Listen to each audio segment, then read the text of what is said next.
जय श्री राम मेरे मीन राशि के प्यारे जातक जातिका, मैं हूं आपके साथ आपका अपना आचार्य राज मिश्रा। कैसे बीतेगा आपका 2025? ध्यान रखिए, 30 वर्ष बाद शनि आपकी राशि में गोचर करने आ रहे हैं और शनि आपके लिए 11वें भाव के स्वामी हैं, 12वें भाव के स्वामी हैं। आखिर क्या करेंगे आपकी राशि में आकर के? क्या कोई बहुत बड़ा उथल पुथल मचाने वाले हैं? आखिर होने वाला क्या है? दुनिया में चल रहा है, शनि मीन राशि में आएंगे, दुनिया खत्म हो जाएगी। कोई कह रहा है जी कलयुग खत्म हो जाएगा, सतयुग, एक बड़ा सब चल रहा है। एक बड़ा विशाल लेवल पर इस प्रकार की चर्चा चल रही है। आपकी राशि में ही रहे हैं, सारी रिस्पॉन्सिबिलिटी आप ही की है। क्या होगा इस विषय पर आज इसमें चर्चा करते हैं। बड़ा डिफरेंट होने जा रहा है। एक तो जो राहु 18 वर्ष से चल रहे थे वो बदल जाएंगे। 18 वर्ष से चल रहे राहु 18 मई को आपके राशि 18 महीने से चल रहे राहु 18 मई को आपके द्वादश भाव में चले जाएंगे और 30 वर्ष बाद शनि आपकी राशि में आ जाएंगे। इस पर खास चर्चा करूंगा, बताऊंगा आखिर क्या है और क्या वो हसरतें पूरी होंगी 2024 में जो रह गई हैं। लेकिन एक बात आपको याद दिला दूं, इस बार विशेष रिसर्च आपकी राशि पर मैंने किया है, खास रिसर्च इस बार आपकी राशि पर मैंने किया है। अब मेरी पसंदीदा राशियों में से एक बन गई मीन राशि भी। अगर आप राम कथा कराना चाहते हैं, भागवत कथा कराना चाहते हैं, शिव महापुराण कथा कराना चाहते हैं और चाहते हैं कि मेरे द्वारा हो, संगीतमय हो, आपके परिवार और आपके जीवन के दोषों को दूर करने वाली हो, भगवान से साक्षात्कार कराने वाली हो, तो आप मेरे साथ ये कार्यक्रम करवा सकते हैं, देश में या विदेश में। रात को 9 बजे, दोपहर को 12 बजे लाइव भी आता हूँ। आप मेरे साथ लाइव जुड़ करके भी अपने बारे में सारी जानकारी प्राप्त कर सकते हैं, कर सकती हैं। बाकी समय कॉल अपॉइंटमेंट लेकर बात कर सकते हैं। आइए चर्चा को प्रारंभ करें और आपको बताएं कि आखिर ये समय कैसा व्यतीत होगा 2025 का आपका। सबसे पहले मीन राशि की जब मैं बात करता हूँ, काल पुरुष की सबसे अंतिम राशि है, द्वादश भाव की राशि है, जल तत्व राशि है, उत्तर दशा की स्वामिनी राशि है, बृहस्पति इनकी स्वामी है। अब अगर मीन राशि एक जल तत्व राशि के रूप में देखा जाए, एक तो बड़ा स्पिरिचुअल, बड़ा धार्मिक विचारधारा से युक्त होते हैं आप लोग, दूसरों की मदद में सदैव तत्पर रहने वाले, इमोशनल बहुत ज्यादा, और इसी इमोशनल होने का फायदा जनरली समाज के लोग आपका उठाते हैं। तो क्या 2025 में भी वो लोग फायदा उठा पाएंगे? ये बहुत इंपॉर्टेंट होगा आपके लिए। सबसे पहले आपको बताते हैं कि 2000 मीन राशि बनती कैसे है और कौन कौन इसमें इन्वॉल्व प्लैनेट होते हैं। मीन राशि बनती है पूर्वा भाद्रपदा नक्षत्र का 4th चरण, उत्तरा भाद्रपदा नक्षत्र के 4 चरण और रेवती नक्षत्र के 4 चरण। अब सोचा जाए तो बृहस्पति पूर्वा भाद्रपदा नक्षत्र के स्वामी, शनि उत्तरा भाद्रपदा नक्षत्र के स्वामी और रेवती के स्वामी बुध। बृहस्पति, शनि और बुध 3 ही नक्षत्र स्वामी और साथ में बृहस्पति ही आपके राशि स्वामी। 3 ग्रह पूरी तरह से इन्वॉल्व होते हैं, ऐसा ज्योतिष में कहा जाता है। खैर, मैंने इस राशि को लेकर के बहुत सारा डिटेल आप सभी को जानकारी अपने एक वीडियो के अंतर्गत दी है, जिसमें मैंने बताया कि आने वाले 5 से 7 वर्ष आपके लिए कैसे होंगे, वो जानकारी मैंने उसमें दी है। आप अपने बारे में बहुत डिटेल उसमें जानकारी प्राप्त कर सकते हैं, कर सकते हैं। लेकिन कहा ऐसा जाता है ज्योतिष शास्त्र के अंतर्गत कि अगर आप 2025 में हैं तो सबसे पहले कहा जाता है कि पहले चरण में अगर जन्म हो तो धनवान होता है व्यक्ति, धन की प्राप्ति होती है। दूसरे में हो तो काल ज्ञानहीन कहा जाता है, आने वाली परिस्थिति या व्यक्ति को ना भांप पाने के कारण आपको बहुत नुकसान का सामना करना पड़ता है, दिक्कतें होती, काल ज्ञानहीन कहा जाता है। मीन्स कोई प्रॉपर्टी इत्यादि आपने बेच दिया तब उसके रेट बढ़ गए, या कोई कार्य इत्यादि ऐसा हो गया जिसमें समझ ही नहीं आया क्या करना था और नुकसान हुआ, ऐसा कहा जाता है। तीसरे में लंपट नुकसान देखा जाता है। चौथे में पैसा धनवान होता है, इस प्रकार की कंडीशन थी। 5वें में थोड़ा नुकसानदायक परिस्थिति कही जा सकती है, खुद भी मन करता है कि बहुत सफाई ना रखी जाए, कुछ जहां से भी लाभ हो सके, कैसे भी हो सके उसको प्राप्त करने का प्रयास किया जाए। 6ठे में लोग कपट करते हैं, लोग षड्यंत्र करते हैं आपके साथ, सातवें में आर्थिक परिस्थिति खराब रहती है, आठवें में आप भाग्यवान होते हैं होती हैं, जिसके साथ कनेक्ट होते हैं उसका बहुत लाभ होता है, इस प्रकार देखा गया है। नवये में कलेश नहीं चाहिए होता, ऐसा दिल करता है कि भाई कलेश ना हो जीवन के अंतर्गत, जीवन कलेश से मुक्त हो, प्रसन्नता हो, लेकिन ऐसा होता बड़ा कम है। जनरली देखा गया है कि मीन राशि के जीवन में कलेश बहुत देखने को मिलता है, चाहे वो प्रोफेशनल लाइफ को लेकर के देखा जाए या पर्सनल लाइफ को लेकर के देखा जाए। अब एक बात और कहना चाहता हूं, यदि आप 2025 में 18 या 33 वर्ष के हो रहे हैं तो ये दोनों समय कष्टप्रद रहते हैं, ये ध्यान रखिएगा। 18 वर्ष के या 33 वर्ष के हो रहे हैं तो आपको अपना ध्यान रखना है। अगर आपकी चंद्र राशि पर शुभ ग्रह की दृष्टि हो, लग्न पर शुभ ग्रह की दृष्टि हो और आप 2025 में 61 वर्ष पूरे कर चुके हैं, अगर माघ महीने में 2025 में शुक्ल पक्ष में द्वादशी तिथि और गुरुवार और पुनर्वसु नक्षत्र एक ही दिन आ जाए तो ऐसे परिस्थिति में मृत्यु जैसी परिस्थितियां देखने का संयोग रहता है। अच्छा, अब आपको एक बात बता दूं, अगर आप वर्षफल अपना प्राप्त करना चाहते हैं, करना चाहती हैं 9 वर्ष में, तो आप मुझसे संपर्क कर सकते हैं, अपने बारे में जानकारी प्राप्त कर सकते हैं। पूरा वर्षफल आप अपने घर पर प्राप्त कर सकते हैं, कर सकती हैं। अब अगर इंपॉर्टेंट चीज़ों की बात की जाए तो 2025 आखिर मीन राशि के लिए कैसा रहने वाला है, क्या खास रहने वाला है, तो उस पर आइए चर्चा कर लेते हैं। सबसे पहली बात, 2025 साहब मुझे शानदार दिख रहा है, बड़ा क्लियर बता रहा हूं, मुझे आनंददायक दिख रहा है। आनंददायक इसलिए कहूंगा, अभी तक राशि स्वामी गोचर कर रहे थे तृतीय भाव के अंतर्गत, और तृतीय भाव में शत्रु राशि शुक्र की राशि में गोचर, बहुत कंफर्टेबल फील नहीं कर रहे थे। लेकिन 12 वर्ष बाद ऐसा होगा जब राशि स्वामी चौथे भाव में आकर के गोचर करेंगे। आखिर क्या करेंगे? सबसे पहले स्वास्थ्य को लेकर के बात करें, फिर बृहस्पति पर चर्चा करेंगे।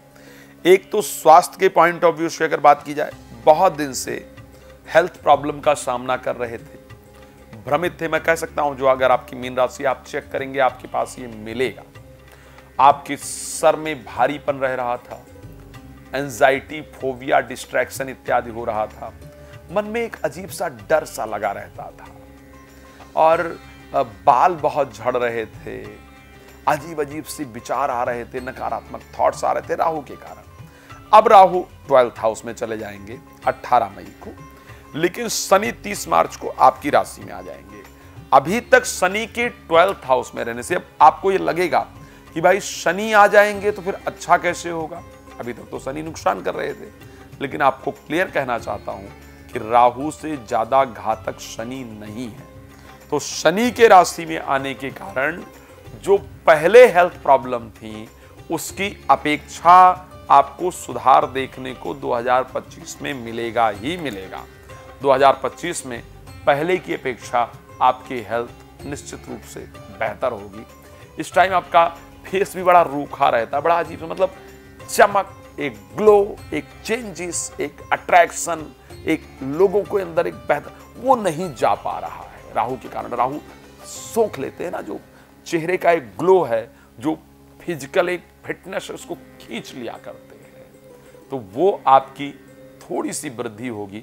शनि के रहने से खैर बहुत वृद्धि हो उसके चांस कम है, लेकिन थोड़ी वृद्धि आपको उसमें जरूर देखने को मिलेगी, इसमें कोई दो राय नहीं है।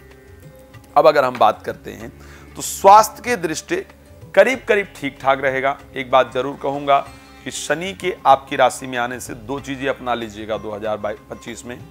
एक तो प्रत्येक शनिवार किसी मंदिर में जाकर के जिसमें पब्लिक आती हो उसमें सेवा, सफाई इत्यादि जरूर कीजिएगा, उसको बिल्कुल नजरअंदाज नहीं कीजिएगा, ध्यान रखिएगा। दूसरी चीज क्या करना है, आप सरसों के तेल में प्रत्येक शनिवार, एक आध शनिवार छूट जाए कोई बात नहीं, लेकिन कोशिश कीजिएगा कि प्रत्येक शनिवार सरसों के तेल में चेहरा देख करके उस तेल को आप दान करें ही करें। ये आपको प्रत्येक शनिवार को जरूर करना है। ये दो चीजें करते रहेंगे तो शनि का नकारात्मक इम्पैक्ट नहीं पड़ेगा और आपकी जो हेल्थ है वो 2025 में सबसे बेहतर रहेगी। चलिए अब बात कर लेते हैं, भाई हेल्थ तो हो गया, वेल्थ को लेकर के आखिर क्या कंडीशन 2025 में रहती हुई दिख रही है। एक बात बड़ा क्लियरिटी से कहना चाहूंगा, अभी तक क्योंकि लाभ भाव के स्वामी व्यय भाव में गोचर कर रहे थे, शनि जो है वो आपके द्वादश भाव में गोचर कर रहे थे और लाभ भाव के स्वामी थे।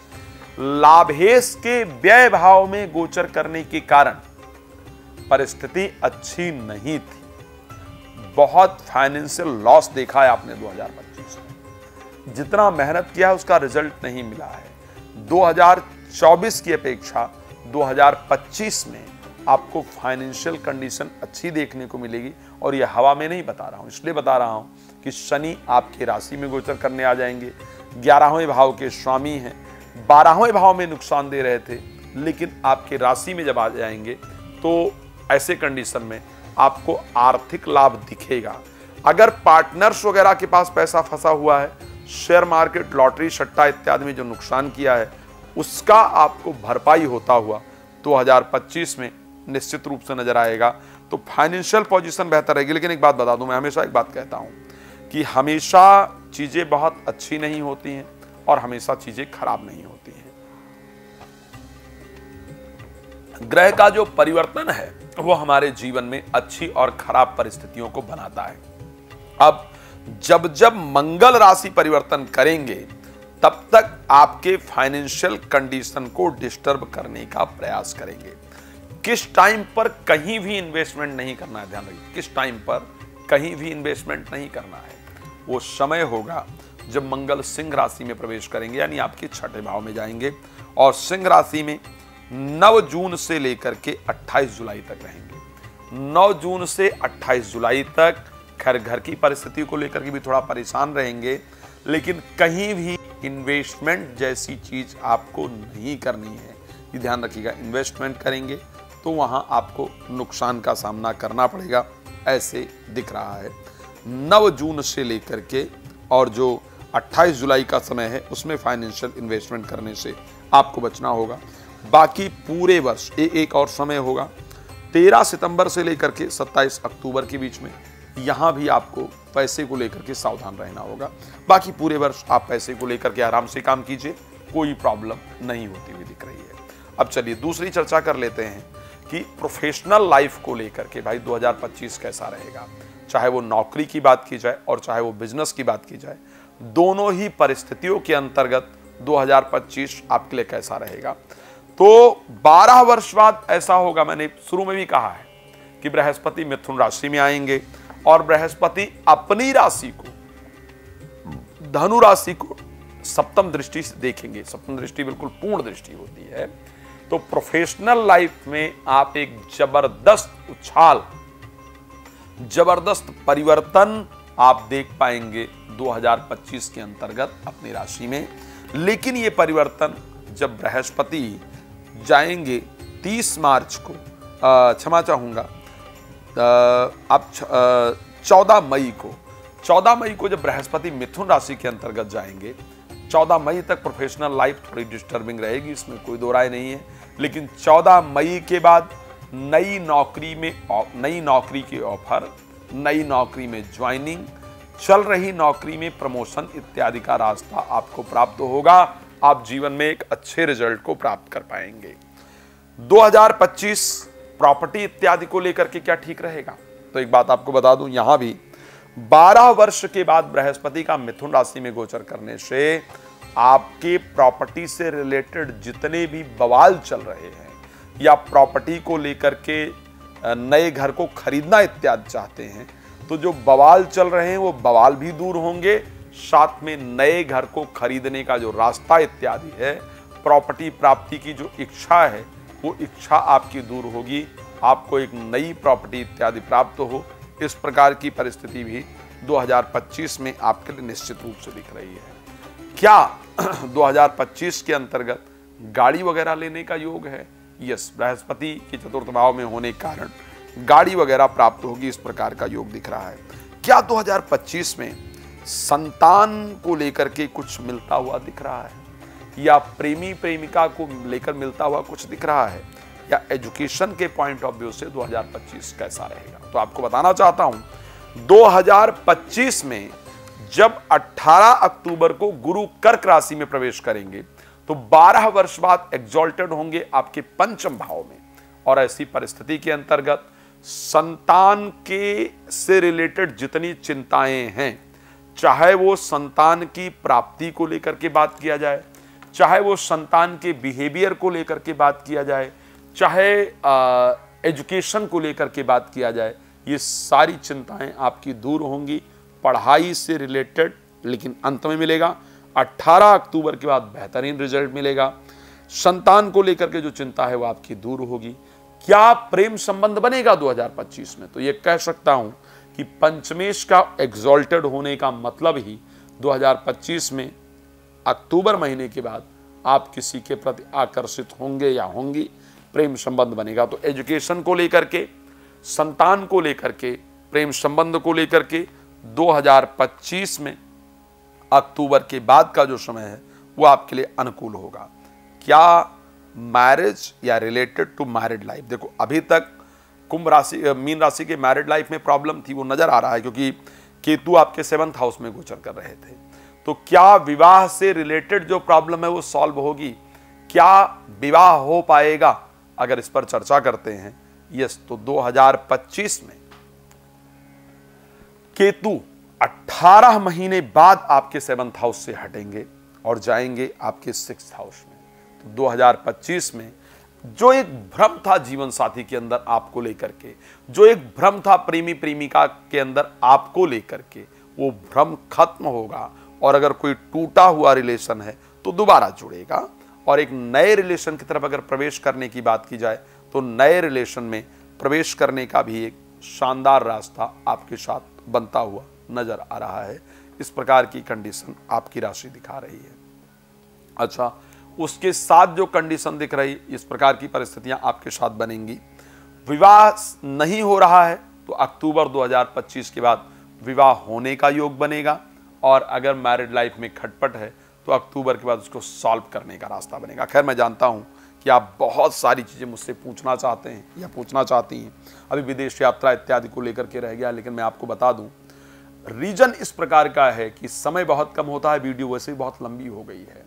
निवेदन करूंगा, मेरा नंबर आपके सामने दिख रहा है, कॉल करके कॉल अपॉइंटमेंट ले लीजिए, मेरे साथ डिटेल में बात कर लीजिए। इस वर्ष आपके लिए लकी कलर रहेगा पीला, येलो जो है वो लकी कलर होगा। लकी अंक आपके लिए 4 रहेगा और जो दिशा रहेगी वो उत्तर रहेगी आपके लिए। तो मुझे एक बार कॉल कर सकते हैं, अपना समय लेकर बात कर सकते हैं। रात को 9 बजे, दोपहर को 12 बजे लाइव आता हूं। आप मेरे साथ लाइव भी जुड़ सकते हैं और विस्तार से चर्चा करेंगे। आप बहुत प्रसन्न रहें, इसी शुभकामना के साथ जय श्री राम। बहुत धन्यवाद।